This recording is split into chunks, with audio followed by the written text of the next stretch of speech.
Hi అండి. మా ఊరు వెళ్తున్నానని చెప్పాను. ఇంక ట్రైన్ అయితే ఎక్కాం కదా! ముందు వీడియోలో ట్రైన్ ఎక్కిందాక అయితే చూపించాను కదా! ఇప్పుడు నెక్స్ట్ రోజైతే ఇంక ఉదయాన్నే ఇప్పుడైతే 5 అవుతుంది. ఎంత తెల్లగా అయిపోయిందో చూడండి. ఏసీ ఎక్కువ పెట్టడం వల్ల నాకైతే నైట్ అంతా నిద్రే పోలేదనమాట. అది బాగా చలేసేసింది. ఇంకా నైట్ అంతా అలానే మెలుగుతూనే ఉన్నాను. ఇంక ఉదయాన్నే నిద్ర పట్టింది. ఇంక అప్పటికైతే స్టేషన్ అయితే వచ్చేస్తుందనేసి 5:30కే ఇంక లెగిచి ఇంక డోర్ దగ్గర పెట్టేసుకున్నాము. మా ఆయన నేనైతే అన్ని డోర్ దగ్గర పెట్టేసి ఇంక స్టేషన్ వస్తే ఇంక అన్ని దించేసామనమాట. ఇంక ఎక్కువసేపు ఆపదు. 2 మినిట్స్ కన్నా ఎక్కువ ఆపదు కాబట్టి తొందరగా మా ఆయన దించితే ఇంక నేనైతే అన్ని అందించేసాను. ఇప్పుడు ఉందండి అసలైన టాస్క్. ఇప్పుడు అన్ని ఈ స్టేషన్ నుండి అన్ని బయటికి తీసుకెళ్ళాలి. ఉన్నమే ఇద్దరము. లగేజ్ అయితే బోల్డ్ ఉంది కాబట్టి ఎలాగో ఒకలాగా ఇక్కడ ఎవరు అంత దొంగ భయం ఉండదు కాబట్టి ఇంక ఇద్దరం అయితే రెండు సార్లు అయితే తిరిగాము లగేజ్. పలకనమ్మ ట్రైన్ వచ్చేసి ఎప్పుడు కోటబొమ్మాల స్టేషన్ ఆపదనమాట. పలకనమ్మ ట్రైన్ ఎక్కితే గనక ఇంకా శ్రీకాకుళం గానీ పలసాలో గానీ దిగాలి. ఇంకా శ్రీకాకుళంలో దిగాము.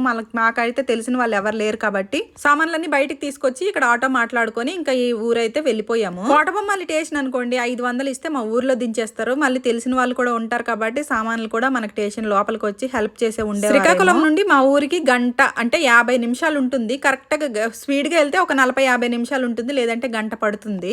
దానికోసము ఇంకా 1000 రూపాయలు అయితే తీసుకున్నారు ఆటో వాళ్ళు. ఇంకా తప్పదు కాబట్టి ఇంకా అలా ఇచ్చేసి ఇంకా మేము కూడా ఆటో ఎక్కి మా ఊరైతే వచ్చేసాము. ఇంతకీ ఊరు ఎందుకు వచ్చామో చెప్పలేదు కదా. ఊర్లో ఇల్లు అయితే కడుతున్నాం కదా. ఇల్లు పని అయితే ఆఖరి అయిపోయింది అనమాట. ఇంటి పని అయితే మొత్తం పూర్తి అయిపోయింది. ఇంక గృహప్రవేశంకి ముహూర్తం తీయాలనేసి ఊరైతే వచ్చాము. ఇంకో పని మీద కూడా మా మామ ఇది సంవత్సరికం ఉండేది. ఇంకా అదే రోజు సంవత్సరికం చేసుకొని ఇంకా ముహూర్తం కూడా తీసేసి ఇంకా నెక్స్ట్ డే బయలుదేరి వచ్చేసాం. Bye bye.